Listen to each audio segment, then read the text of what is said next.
So I'm interested in digging into some of these specific areas, and I think money is something that's important to everybody, no matter what you do in the world. So I'm interested in understanding the relationship that we have with money. Everybody talks about it, that it seems to be a key part of how much money we attract into our life. Where does our relationship with money get formed? Our relationship with money gets formed in early childhood.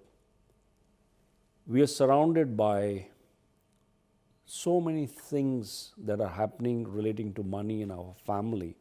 For example, an uncle gyps our father out of his rightful share, and he's frustrated and angry, and there are all these conversations that are unfolding around the dining table, and we are privy to it, and we understand half of it, and there's all that emotion that's boiling up inside us, emotions of anger, of frustration, of helplessness.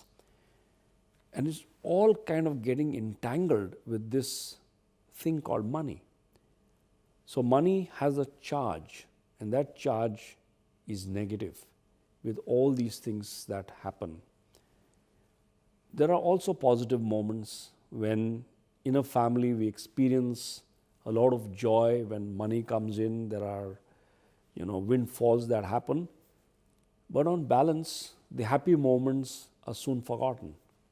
But it is these sad moments that stay with us deep inside, and sooner or later, the relationship with money boils down to the default for most human beings is this: money is bad and money is sad. As we grow older, our friends treat us to maybe a nice lunch or take us out for a wonderful evening. When it's time for us to reciprocate, we don't have enough money, and there's embarrassment that's there around.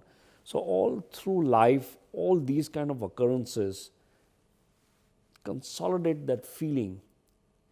With that as a root feeling deep inside us, the law of attraction works against us.